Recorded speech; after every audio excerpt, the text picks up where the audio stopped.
He's back! He's back! He's back. So Michael Gove is back. He's back in his previous position of levelling up secretary in the cabinet, whatever it is. Anyway, so what does that all mean for property investors? Is it good news? Is it bad news for us property developers? And what were his policies that he's looking to implement? So that's all coming up. It's going to be very important to you guys. But first of all, if you're new to this channel, make sure you subscribe, hit the bell icon. We put out a lot of content for property investors and developers, and you want to be kept informed of what's going on. I'm joined as usual for Property Breaking News with my good friend Andrew Roberts, who's been looking into Gove. Now, Gove is a bit of a troublemaker, really. I mean, I think Rishi Sunak has basically said, look, I'd rather him be pissing in the tent than pissing from out the tent, quite frankly. You know, if he's busy doing something, then he's not causing trouble and plotting from outside. Well, I was actually going to say the same thing myself. It's better to have him piss on the inside of the tent wall. But yes, you are quite right. I think he was a strong character under the Boris regime. And he was also the person who put the knife into Boris as well.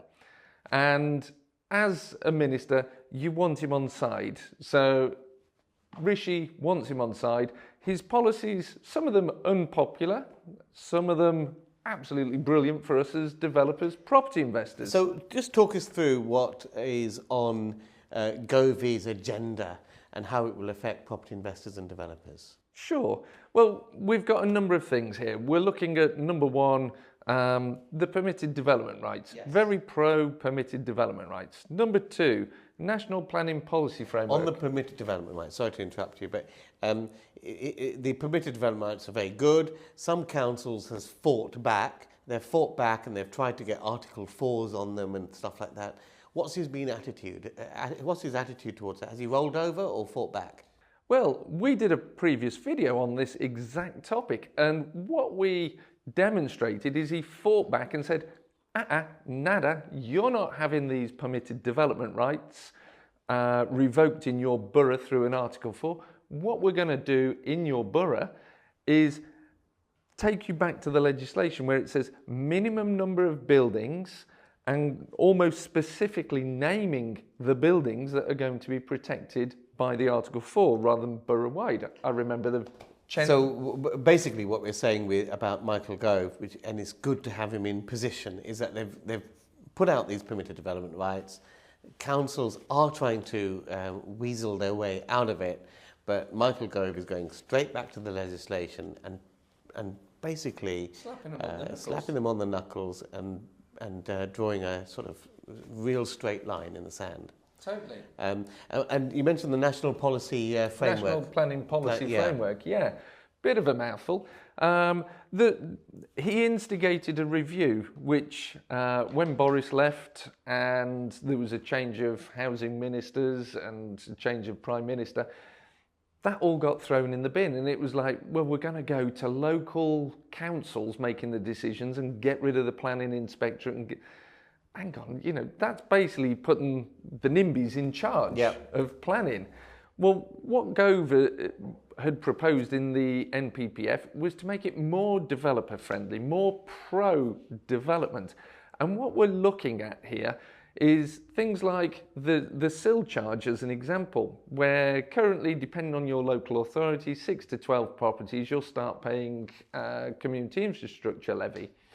What he said is, well, actually, we're going to move that threshold and make it 50 properties. So as small developers, we can develop more without having to pay a tax on each dwelling that we create. So it's very, very pro-developer. There were lots of other changes within the National Planning Policy Framework to make development faster, to open up areas of land for development, converting over brownfield, creating all the enterprise zones and the development in those areas. So there was an awful lot within there. There was a lot of public sector development going on. That is not necessarily relevant for the guys on this channel. So he's quite pro permitted development and making sure that stays. He's quite pro planning and also favouring policies that encourage smaller developers to get involved with smaller sites. That's great news. On the rented sector, Some of the reforms just seem to be, quite tenant-friendly and might actually restrict rental supply. I mean, in particular, the Section 21, no fault evictions. So for landlords, is Gove going to be great? Well, my view on the landlord side is he wants to grow the private rented sector. He recognises government doesn't have the cash. And with the economic circumstances we find ourselves going into recession, the government has even less cash. So it has to stimulate the private rented sector. Yes, Section 21 is not great in terms of no fault evictions being removed. But what we've got to look at is what he wants to bring in to stimulate the private rented sector. And with that in mind, it's now going to be a case of waiting for that white paper to come out, which I believe is the end of November, and we'll do an update video on this channel for you if you stay tuned by smashing that subscribe button. While you're there, pop a big thumbs up in the like and tell us what your thoughts are that he should put into that white paper in the comments below. We'll get back to the video in just a moment. What is the most exciting opportunity in property right now? And that is repurposing defunct commercial buildings to residential use. Now, most people don't really know where to start, what to look for, and how to exploit these opportunities. And that's why I've prepared 90 minutes of free training for you to get you started on this wonderful journey. You can register for this free training at property-workshop.com. Join me on that free training, and I'll leave you to enjoy the rest of the video. And of course, he's got some plans on leasehold reforms, isn't it? I mean, it's a strange system we have in the UK.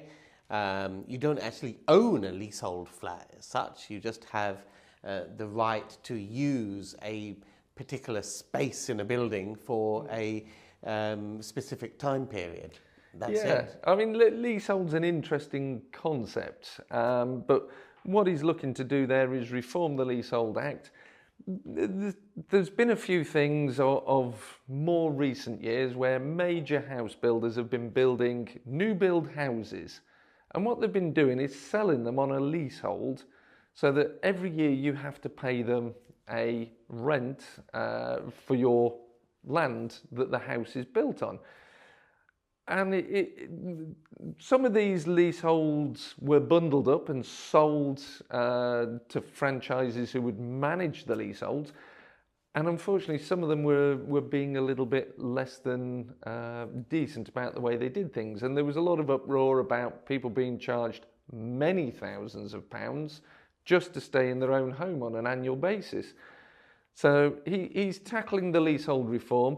It does encompass flats, but there are some get out of jails in terms of if you are a freeholder, and for example, in the commercial space where you as the freeholder own more than 25% of the building, then actually the leaseholders can't make an approach to buy the freehold off you because you are the majority. Yes.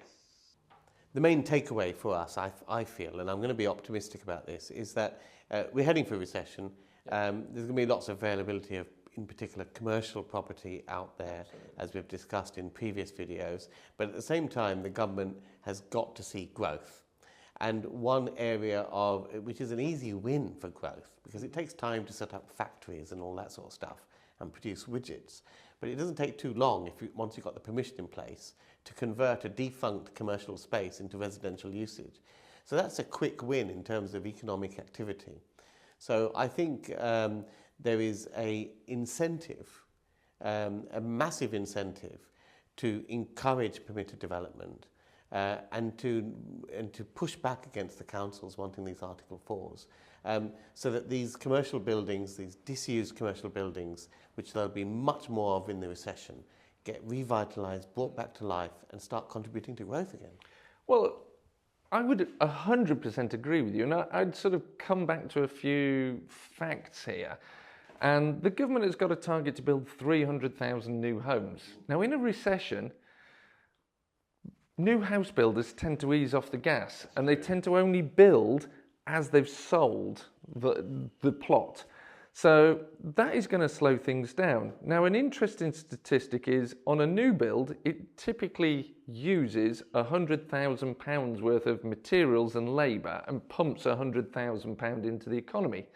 Now, with commercial, you've got a quicker flash to bang. The structure is already there.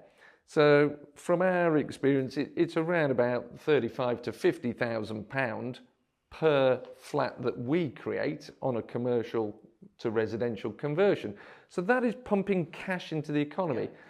Also, if the house builders are slowing up, this is creating inventory. Now, what I found was an interesting statistic looking at the Office of National Statistics data was around 77,000 new homes were created by small developers, particularly in the commercial to residential conversions. Now that is delivering on one of the government's aims. Yes. So this is really great that we've got a pro-housing, pro-development housing minister in, because it is providing on government targets through a recession and pumping cash into the economy at the primary industry, which then filters through to all the secondary and tertiary industries that feed off it. So I think the key takeaways here, Michael Gove and his policies, good for developers, good for people doing commercial conversions.